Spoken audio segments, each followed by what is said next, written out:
Hi, Dr. Leaf. Nice to see you. And it's so nice to see you. Did you hear I called you Dr. Tana I Amen? did. I like it. I think you need an honorary doctorate just with all the things that you know and that you've learned anyway. So I think it was very Exactly. appropriate.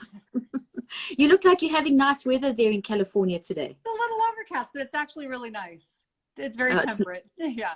It's very nice and cold here. I love the cold weather, and I feel like we haven't had winter here in Dallas, and it's nice and cold. So we went for a walk early this morning, and it was freezing. We would like had coats on and gloves on, and sitting by the fire when we got back. So we felt like I we were like this wintry. one too. Yeah, I I'm know waiting for it's some fun. rain.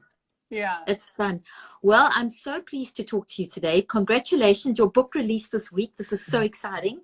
Thank So, you. and you have an incredible story, and your book is called The Relentless Courage of a Scared Child, and how persistence, grit, and faith created a reluctant healer. And it's just, I mean, I've heard your story and I know your story, and it's beautiful. We released your podcast today. Just recently, I Thank did a you. podcast with Tana, and it's fantastic. So we released that today. So if you haven't listened, go to my podcast, Cleaning Up the Mental Mess, and please listen to this podcast and get this book. It's just an incredible story.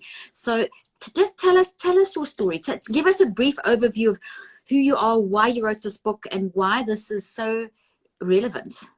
I think I'm most commonly known as the lovely wife. I think people have a hard time. They don't know how to pronounce my name or something. And I'm okay with that. So Daniel Amen is my husband, and we do a lot of work together, and I'm vice president of the clinics. I'm also a neurosurgical ICU nurse by training. But I've been doing the lifestyle stuff, the nutrition and exercise lifestyle training for our patients for a long time now. And that's what I've mostly done, is write cookbooks and lifestyle books. And so when Daniel started nudging me, if you will, to write this book, it was different. I'm like, why do I want to tell people my life? I don't know if that makes sense to me. Yeah. But he was insistent that I do that. And it took me a while. It actually took about 10 years for me to decide. Wow. Yeah, it took about 10 years for me to decide, do I really want to do that? Who wants to hear it? I think when you grow up in a traumatic and chaotic environment when you are young, I don't know that you see it always. It takes a while to recognize it because it's your normal. So I think just to you, it's like the way life was. You kind of know it's not right, but it's your normal. And so it's like, why does anyone want to hear this? There's lots of people who grow up in chaos. And it took a while for me to realize, well, because some people can't talk about it, and just knowing that someone else came through it might be helpful. That's might give them permission. Oh, I love that. That's so true, because I think so many times when people have been through so much trauma, as you said, they don't want to talk about it. They feel ashamed or guilt, even though they're innocent, they're the victims. But it's hard, and it's also really hard to talk about hard stuff. Like you said, you took 10 years to write this book, to get the courage to actually tell your story. Yeah, and so it's funny because I knew I needed to get help for myself, and I did that. Yeah. And so Daniel kept pushing me, and people need to hear this. And I'm like, no, I got help. That's enough. I got help. Why do I need to tell the world about it? Like, that's not something that is necessary. And something interesting happens though. It's not an easy thing to be vulnerable. It's not an easy thing to tell people about the chaos that you grew up in, or even the dumb decisions you've made. Like, it's not just all about trauma that happened to you. Sometimes we just do really stupid things. There's lots of different types of trauma, right? And created in different ways. And it's not an easy thing to decide to talk about that with people. But when you do, for me, it was very empowering. I just, all of a sudden, I felt like it was liberating. There was really not much that I felt like I needed to hide from anymore. It was amazing. I really didn't really care much what people, it's like, I care about people, but I didn't care if they criticized me any longer. Wow. So you were set free from people questioning or judging, or you didn't care about that anymore. So, and then there was also very empowering.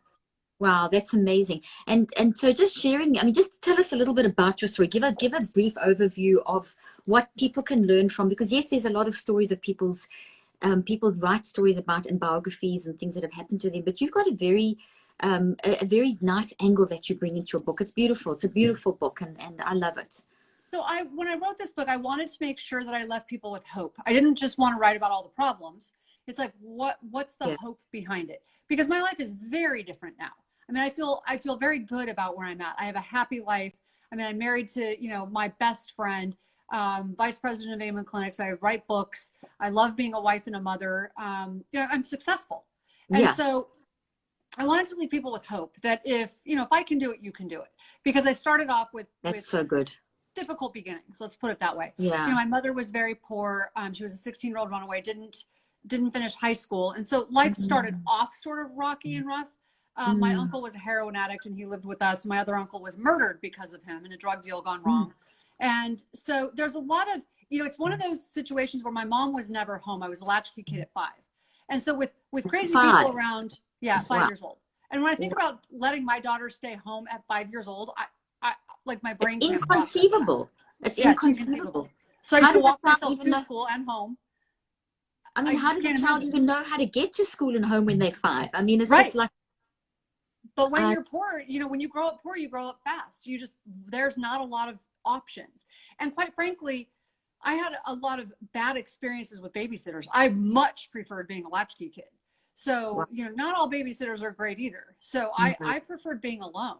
And so I learned to hide. And you'll be able to speak more to this, Dr. Leaf. But I learned to hide at an early age. It's like hiding is safer. Being invisible is safer than exploring. And, you know, children are supposed to feel safe enough that they can go out and explore the world. But that was not how I felt. It's like the world is not a safe place. I was always waiting for the next bad thing to happen. You know, my first memory was nearly drowning. My second memory was waking up and nobody was home when I was 2.5 and running through the house looking for my mom and I couldn't find her. And my third memory was the day my uncle was murdered and there's just pandemonium and chaos everywhere.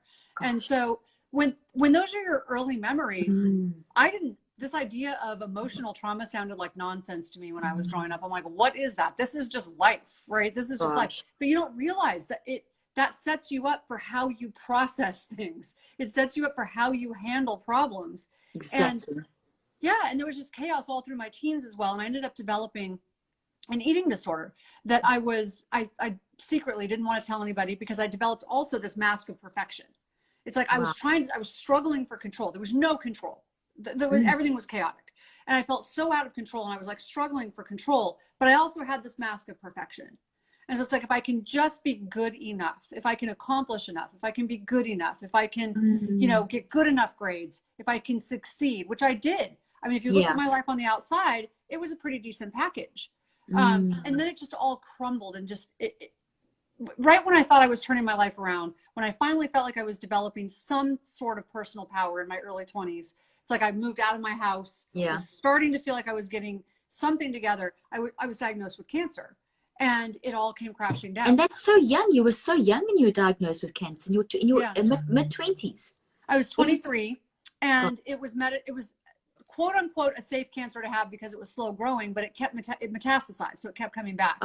So I dropped out of school, quit my job, filed for bankruptcy because I couldn't pay my medical bills and was going through treatments at the same time my mother had brain surgery. And it was at that moment that I just went, this is too hard.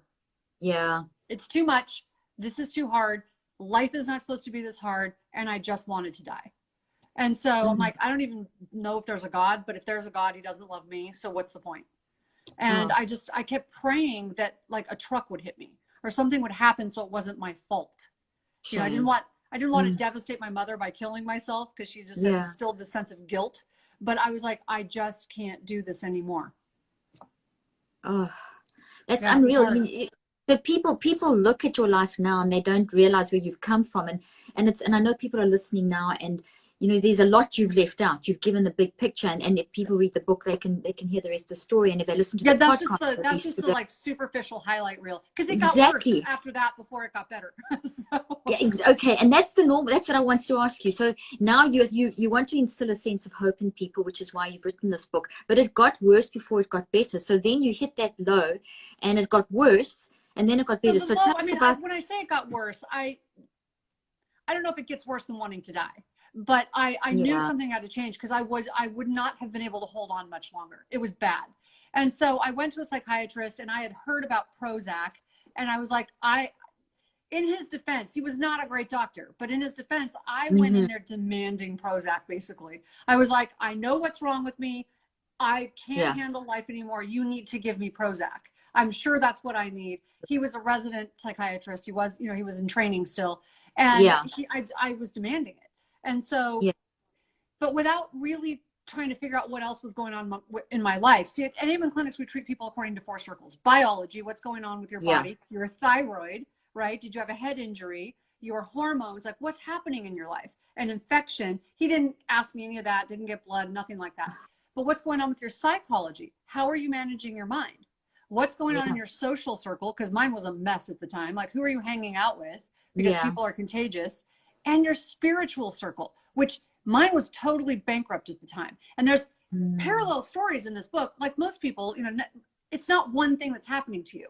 So my father was a Baptist minister. He'd abandoned me when I was a kid, became a Baptist minister, was doing drugs with my sisters, and was embezzling money from the church. So my spiritual circle was a mess. Yeah, it was a mess. So all of those circles were empty. They were just empty. And I think of those like 4 tires on a car. If one of them goes flat, the car will drive for a little while. But if they all go flat, that car's going to crash. No, And my car crashed. But he gave me the Prozac. He didn't really question what else was happening in my life. He gave me the Prozac, and it was the wrong drug for me. And I knew shortly after I started taking it, it was the wrong drug for me. I didn't want to die anymore. I didn't feel depressed, but I didn't feel anything. Oh gosh. I didn't feel. That's not good. Being human is feeling. I was numb. Yeah. And I went from being desperately anxious to being dangerously impulsive. And so for about an 8-month period of my life, dangerously impulsive. I mean, I ended up in Costa Rica on a dare and I didn't have a passport. I couldn't get home. So it was crazy. No, it was crazy. I made really bad decisions. And so some of my trauma during that phase is like, because of my bad decisions, stuff happened. And so it's pretty nuts. And then all of a sudden things begin to turn around, because they say when the student is ready, the teacher appears. And that's what happened. And so I had some great people that came along and really started to help me. But you don't just get better, right? You start to get better, and then you kind of drop, and then you get better, and then you drop. And so it's a journey. And it's the journey that I talk about, because it's in those down times that we learn the most, that we have the lessons. Those are the rich life lessons. It's when we fall. And so I practiced martial arts, and I remember going in and I wanted to learn how to hit. I mean, I have endured some sexual trauma. And so one of the things I wanted to learn was how to protect myself. So I go in and I'm learning from my master, and I'm like, I just want to know how to defend myself. I want to know how to hit really hard. And he's like, yeah, probably it's best if you learn how to not fight. It's learn how to avoid a fight. It's not a good idea for you to go get into a fight with a 250-pound man. And I'm like, yeah, but that's what happened. And I didn't have a choice. So I want to learn how to hit really hard. And he goes, well, first, why don't you pad up? Because you need to learn how to fall safely, and you have to learn how to get up quickly. And I'm like, but I don't want to learn how to fall. I want to learn how to not fall. And he's like, yeah, that's not reality.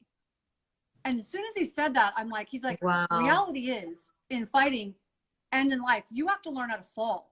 And you have to learn how to fall and not fail. You have to get up fast. The only time you fail is if you stay down. And I was just like, ding, ding, ding. Why didn't someone teach me that when I was a kid? Falling is just part of the process. It's totally okay to fall. Moment, So it's in those down times we learn the most. And that's where people, and we all, what you're saying, and I'm listening to you, and I know your story, and we've spoken before about this, and every time I hear it again, and I think of all the people that I've worked with in my life, and my own life stories and things I've gone through.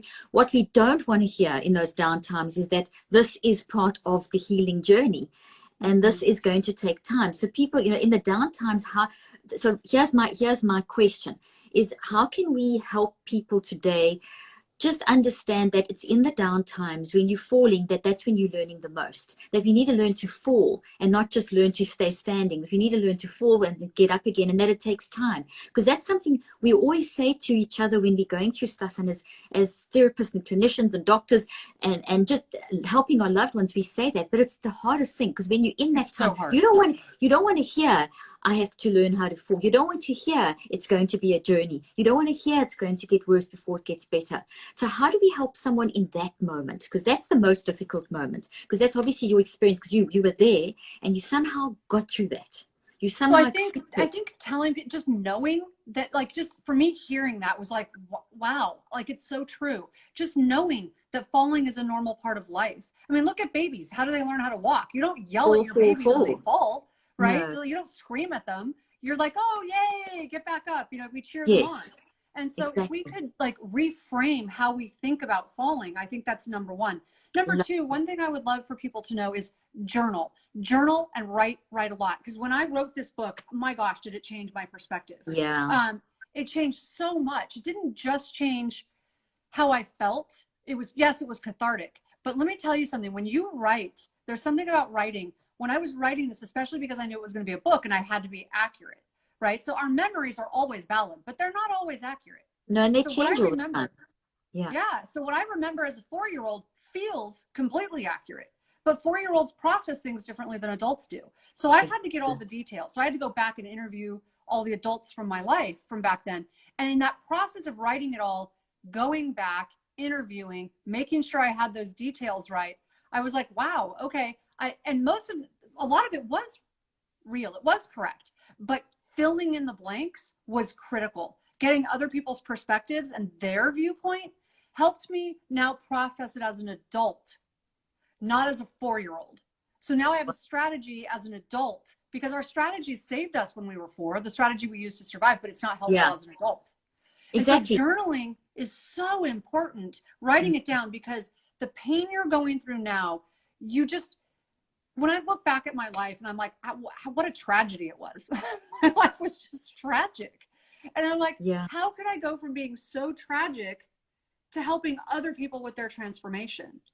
And I can't explain to people, but you have that opportunity. Please don't give up, because right now, this year's been so hard. It's like what you're going through right now, maybe what you use to help someone else transform tomorrow, write it down. Like, well, Tana, I can't underscore what you've said enough, because in my research over 38 years of the mind-brain connection, you have to get, as you go deep and deep into the unconscious mind, you access your wisdom. And writing, your brain is writing genetically anyway. So when you're writing, I totally support what you're saying. It takes you into the depths of your unconscious mind, and you find the wisdom that you didn't know, you find the problems that you didn't know, and you get your brain on paper. It's transformational. Not everyone likes to write, and sometimes maybe you have to dictate and then it can transfer, because some people, it's really hard.